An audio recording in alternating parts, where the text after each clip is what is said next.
Hey, Bernie, thank you. I had a question from somebody about Ezekiel, and I'm going to make a video on that. Yeah. Somebody that I talk to from time to time that's on this path and is looking at some stuff. Ezekiel is a fun one. My name is Dan Paulson, everyone, and templates of myth and religion. That's what I'm finding, templates. So Ezekiel is a complicated one. I haven't looked at it for a long time. Him asking me is what made me look at it again. I don't remember as a kid ever learning about Ezekiel in church. I think as you read it, you go, wow, this is really convoluted, except that you just have to say it's a vision. It's so weird. Where I learned the most about Ezekiel was like through Gaia, the people that I'm going to call it the foil hat brigade, people that look at that and go, this is describing a spaceship. These things are rockets, they're wheels, there's something going on right there. And there was a time many years ago, I never bought into it, but I got on board and listened to it. You're exploring, you're trying everything. I did. Yeah. I'm like, well, yeah, what is that about? Let me see. At no point in time did I ever think that there were space people and that it was a rocket ship. I thought, well, that's kind of bizarre. I can see why people would get there, but I don't buy that. But I left the story alone because I just thought it's too, well, I didn't think anything about it. I just left it. As I go on and find what I'm doing, I'm finding where I hook into things and the templates in areas that are much easier to see. Ezekiel is weird. But he asked me to look at a few things in the beginning, so I grabbed it and I took a look at it. And what I'll tell you right off the bat is I see the beginnings of a monomyth with some, maybe not all the parts are there, but there's nothing different about this than other things, except that this is the difficult part. There's a life template and a healing template. Those two templates.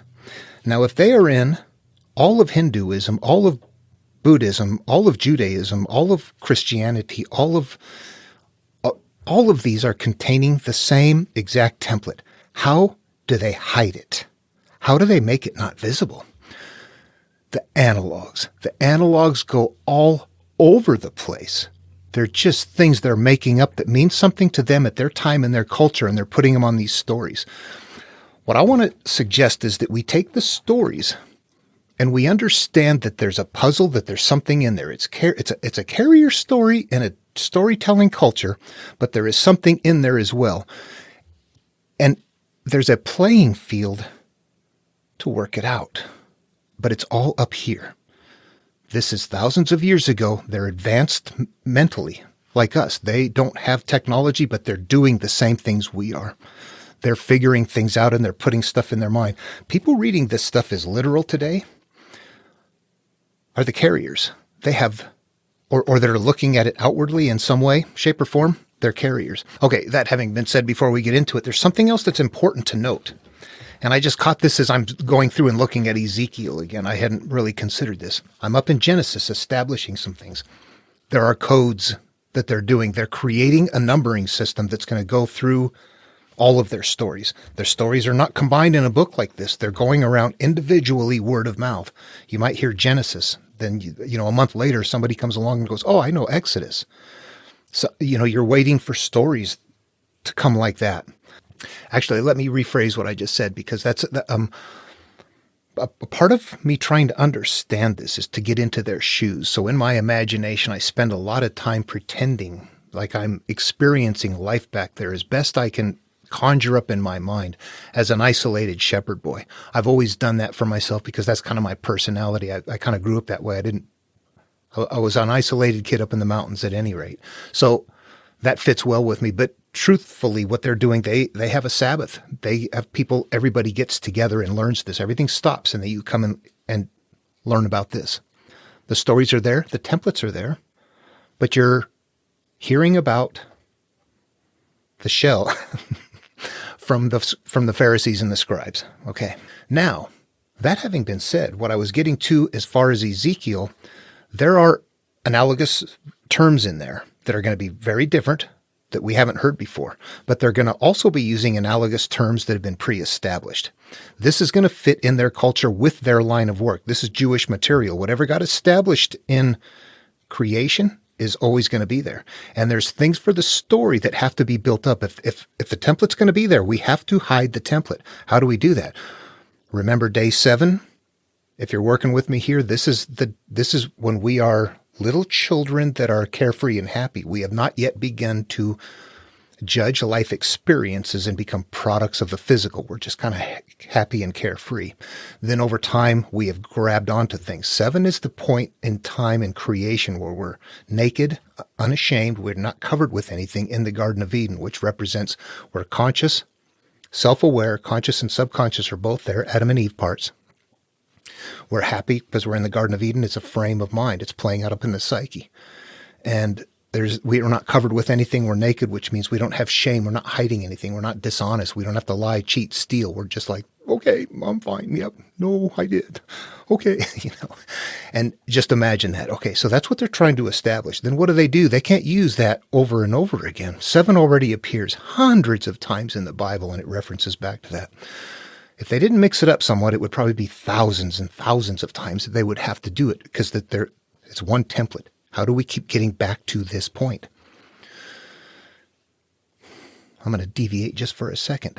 If you go like in a Greek myth, Jason and the Argonauts, simple one to see, they're going to the far side of the world to get the golden fleece because you need the golden fleece to rule your kingdom. The far side of the world is the far side of your world, the beginning of your life experience. You're sailing back through your life to get this to rule your world and get rid of your old self. They're carrying it that way in that story. But what we have right here is 7, day 7. That's a point we want to get back to or return to. What do they do then? What we catch now when at the end of that story, day 7, God, it's cumbersome. It gets your attention. So on day 7, God was finished, and on day 7 he rested because on day 7 it's like too much. What did? They said it 3 times. 3 just became also that same point right there. So 7 and 3 now both represent that same point. How long did Jesus, before he ascended, when he went internal, if he's on the monomyth, 3 days? Could have been 7. What else happens? Right after the flood, the story has to continue to build up. So now we have covenant said 7 times, which means covenant now becomes that same part as well. Keeping a covenant with God means we're connected with our higher being. We are not experiencing life through the physical connections that we have. It's the same place. We can lose that covenant with God, which means we've now lost what's going on. Okay, all of those numbers are established early in Jewish material in Genesis. I don't know how far it goes. You get way downstream, they're going to be using numbering systems that were created back there that we don't know what they are yet. So there's going to be analogs that you come to in here, numbers, dates, things like that, days specifically that we may not really know what they are yet. Some of them will be obvious, some of them not. So I think it's difficult sometimes to go downstream and become very accurate. We're trying to reverse engineer. We're trying to analyze through repetition what they're doing, seeing codes, seeing patterns, chasing those down until we see, and that's what I'm doing.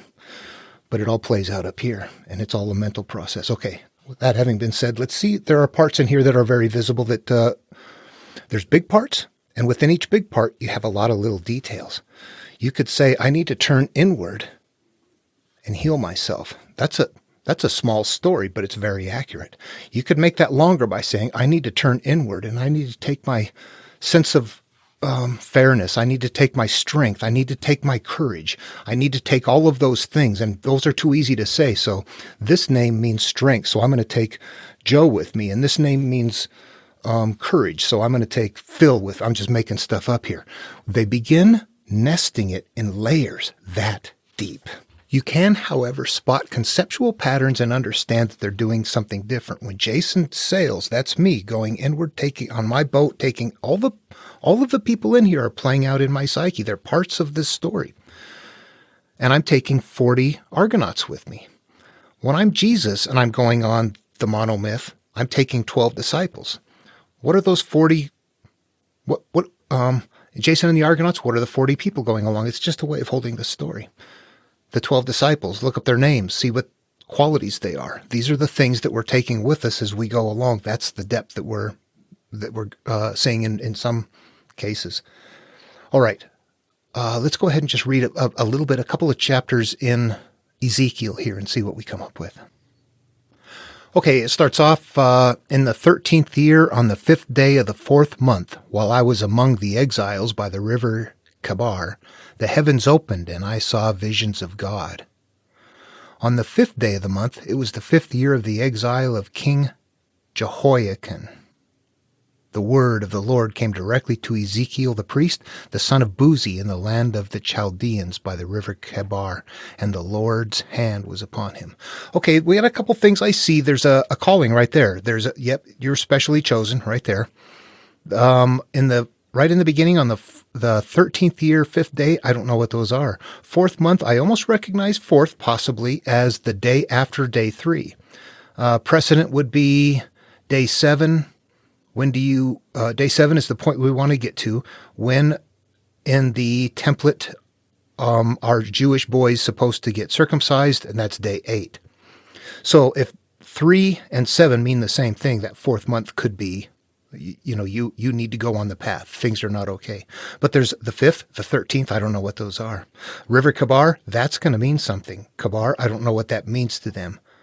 Like east, what river went east from where we were, the ground at Eden. Anyway, yeah, something there. There's something in there that I don't recognize what they are, but I believe that it's there. The land of the Chaldeans, I believe that is the place where you don't want to be. Did you see that Ezekiel was called a priest, the son of Buzi? I don't know who Buzi is, but a priest. We know what a priest is. Remember in the Ark story, the Ark of the Covenant, it's carried by everybody, but the only people that look inside of it are the priests. If the story is the metaphor, then we are Ezekiel and we are the priest. This means that we are specifically selected and called, and it's rarefied down. We're putting parts in here that have precedent in the past. And the Lord's hand was upon him. That is us looking at ourselves going, okay, that's it. Time to go. I'm done with my life. Let's go fix things, or let's go resolve this or something. I'm going to jump ahead here because I think that there's 4 living creatures in this whole thing. I've read through it. It's very big. And what I want to suggest is that it reads to me in a way, and it fits in the template. Hang on a second here. Where the second creation story is, where there's one river that flows out of Eden to water the earth, and from there 4 rivers flow off from it. This sounds like a variation right in the beginning. Again, it's right here in the start. There's 4 something going there. There's wheels going around, so there's cycles happening. There's lots of eyes in the wheel, so it sounds like instead of just saying there's a cycle of pain, that there's massive amounts of things that can be that we're looking at. We should see life through one eye. We're seeing life through many, many eyes. We need to be of one eye, not of many eyes, of things cycling around. So it sounds to me like they've got a complex way of showing cycles going on in there. Another important part of the teaching is the higher being, the conscious being, and what we hold down below. And what they describe here too is that those wheels follow no matter where this thing goes. If it rises off the earth, it goes up. So this represents the idea that in the physical world we have cycles, in the mental world we have cycles, that regardless of where we go, we've got these cycles going on with many things that we're looking at that we've named, that we've judged. Lots of eyes, lots of naming, lots of judging, lots of connections to the world. I want to jump past that though, because it's just a hard read, and I don't want to focus on it too extensively. I didn't catch it in here. You look for it. Somewhere there's got to be cause and effect nested in this as well. And you'll find it in the material. There has to be these parts. If we jump ahead, what I'm going to do next is describe right the next part. This is where we're going to bring the higher, or demonstrate that the higher being is there. And it's the divine glory. 22, spread out above the heads of the living creatures was the likeness of an awesome expanse gleaming like crystal. That's our higher being. When the creatures moved, I heard the sound of their wings like the roar of many waters, like the voice of the Almighty, like the tumult of an army.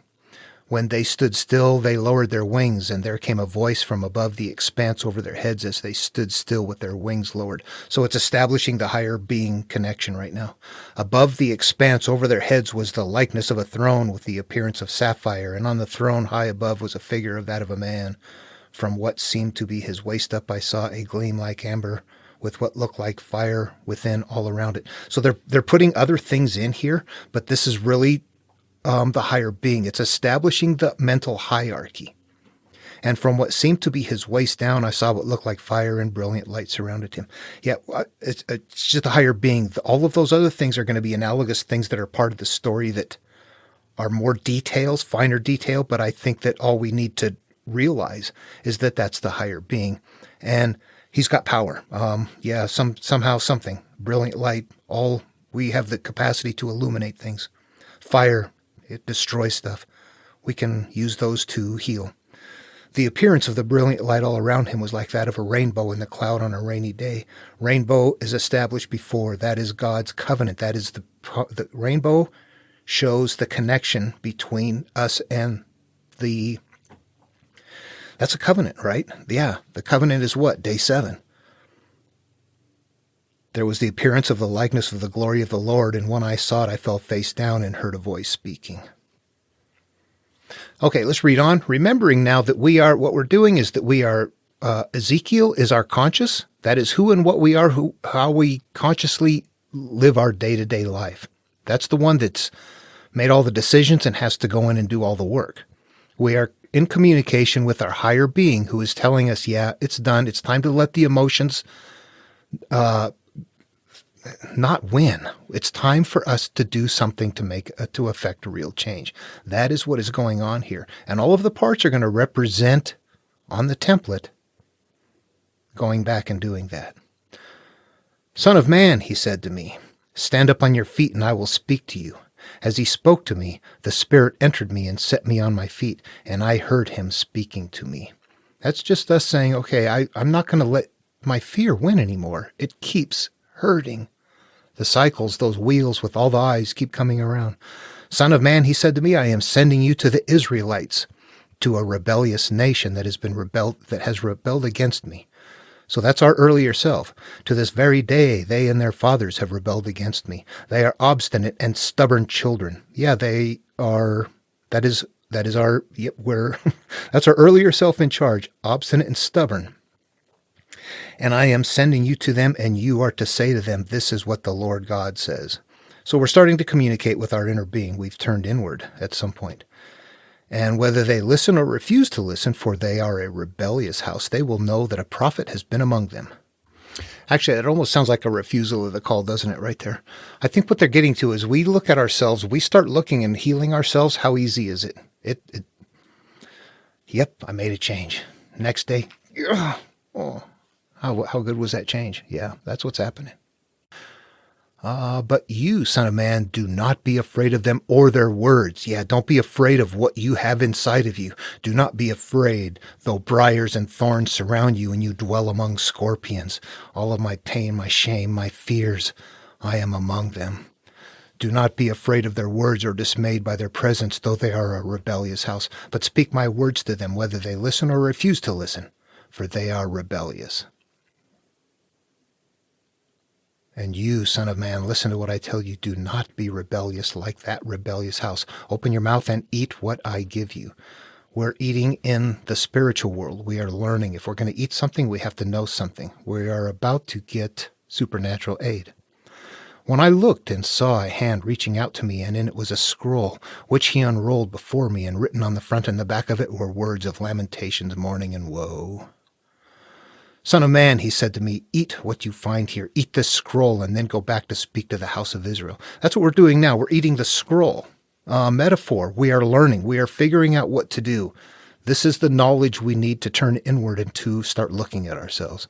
I got it. Son of man, that is you as the son of the global experience. I'm attached to the world. I am the son of man. I am the son of the experiences of the physical world. Son of God, that is when you have disconnected. Perfect. I opened my mouth and he fed me the scroll. This is the same point where in Exodus, Moses talks to God at the burning bush. Again, in the Argonautica, right up front, right in the beginning, before the adventure begins. Same here, before the adventure begins. He is taken up to talk to Zeus, up to Mount Olympus.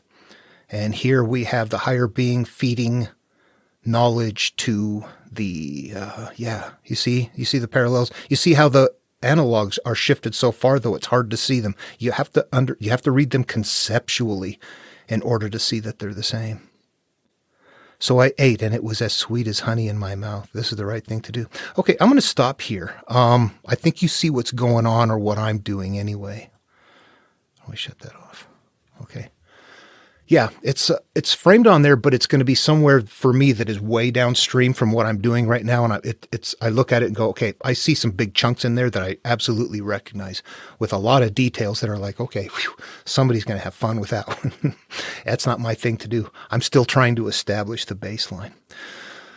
Okay. Does that help? There's going to be other things that appear in there, and you know what I need to do is get my own template. Somehow I need to get that where it's easy to get a hold of. Maybe I'll put it, I'll have to redo my my announcement video or something like that, and put it in there so that we can just grab it all the time and look at it. I don't like using Campbell's. He does not have the cyclical failures in there. He does not. He's got the supernatural aid, the calling, the refusal of the call. Right now we're just being admonished by our higher being to go in and resolve our house. Our rebellious house. Yeah, that's it. Held in their ways that sound to some people like euphonauts. Ooh. All right. How fun. Bernie, hope it was helpful. It's a complex one. Personally, I wouldn't want to even touch it yet, because I realize now that what I see is that I've got big gaps in my knowledge that are still up in Genesis, but I'm finding what to do there. There's still a lot established. On the day that, is it Abraham that has to, I don't recall who it is, the day that the son was circumcised at day 8, the father was such and such age. Why does that matter? That age and that day 8 right there become the same thing. All of that is continually going on. It's so thick, it's like, oh my gosh. Yeah. Yeah, they had it memorized. They could see things that we struggle with. What I do is I find recordings, or I make my own recordings of what I want to listen to. I will read a part of the Bible or something like that I want to hear, and I don't want all of the... It's hard to find the reading that I want. There's a lot of drama, a lot of something here or there, a lot of people that are... I do a reading where it's like I'm looking for the template. And then I'll put it on my headphones when I'm out riding my bike or doing something like that throughout the day. I'm listening to it over and over again, because that's what they would have done. And as I do, and at some point I realize, okay, I'm not even listening to it anymore. My mind is thinking somewhere else. I shut it off. I realize I've overloaded. But I'll do that, and gradually, as I'm listening to it, I'm thinking, what is this? What is this? What is this person? What are they doing? How does this fit? Oh, I see. That's my past. This is me arguing with myself in my past. This is the good part of me and the bad part of me that we're struggling with this, but this, all of that is what I do is I'm listening to it until I go, okay, I see what they're doing. And I think that's what they were doing to fill their time.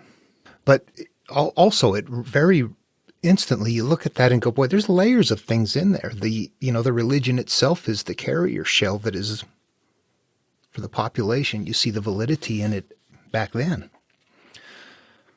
I don't today.